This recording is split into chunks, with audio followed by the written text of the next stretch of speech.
What's your wingspan? It's the rise of the takers. There's no such thing as stealing from a rigged game. It's the tape. It's out. What's out? I'm your owner. You're not my owner. Or what? Who are you? I'm the next U.S. president. Jamaal Finkley, BlackTree TV. What an honor it is to be next to such great actors. I mean, Ed, I grew up on Married with Children, loved that from the beginning. I think you should own part of Fox, to be honest. I think he does. Thank you very much. I'm glad you enjoyed it. Cleopatra, I met you last year on a lot of nothing. Yes. And Jackie, I think I was one of the first that said that you needed an Oscar nomination for Animal Kingdom. Oh, I do too. Agreed. I do too. Yeah. Fantastic. So first question though, like I know that this happened kind of like a little pre-Me Too and also pre our last presidential administration. And there's been so much shock that's happened in the world since. How do you think the world would have took this 30 for 30, this Clipper controversy today as opposed to then? Do you think it would have been able to blow over today?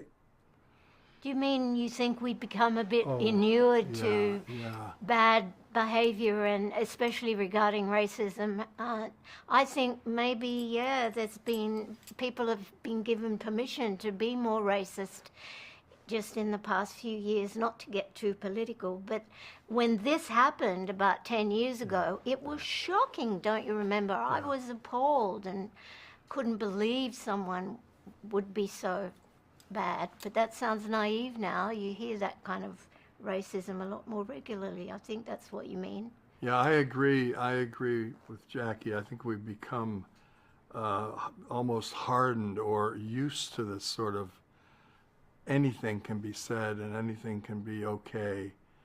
And I don't like it.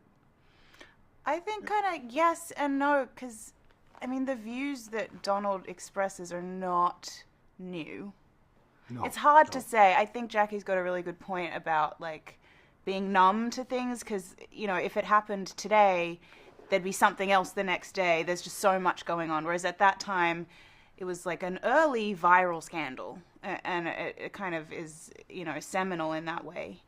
But I think, you know, what's cool about this show is, you know, you never really get to hear people trying to explain or justify their racism so openly. And I think it's interesting for people to hear and understand what it is that Black people are up against on a daily basis. You know, when you walk down the street or when you go into a restaurant or enter any kind of space, these are the projections that we are dealing with all the time. So I think it's really interesting that he tries to explain it, and then we can expand upon it in the show and sort of show people what it is and sort of take the power away from it. That's a very good point. It really is. But at least 10 years ago, he was brought to his knees and was basically fired because of that. And I'm not sure that would happen so quickly today, unfortunately. Interesting. Oh, hi, Mrs. Sterling. We're going down to parking. Where are you off to? Mr. Sterling has the dentist, and then we're visiting grant candidates for the Sterling Foundation. Homeless Rising, para los niños. Those sound very far east. We have Nobu with the Lazordas this afternoon. Thank you for reminding me. I love my calendar, girl. This elevator wants to go down.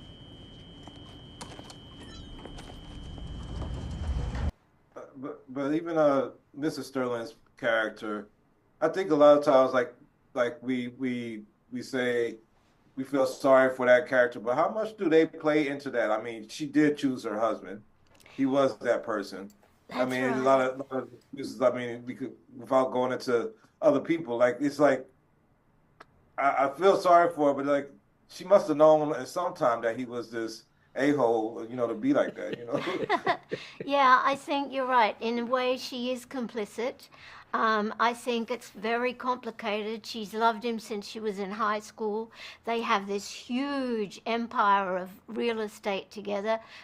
which she is a very big part of.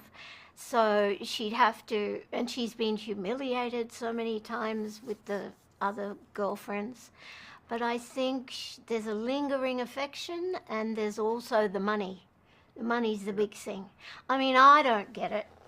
I would have run straight away. As soon as he started screwing someone else, I'd be off. But that's just me. But I can understand a woman like her deciding to be pragmatic about it, just put up with it because of the advantages of being married to a filthy rich man. But she wins in the end because she gets the team and sells it for $2 billion and runs rings around all the chaps. Am I being sexist here? I think so. Yeah, I mean, she was wealthy. I mean, that was a whole other part of it, the sexism that he was taking all the shine, but it was really, the wealth of both of them.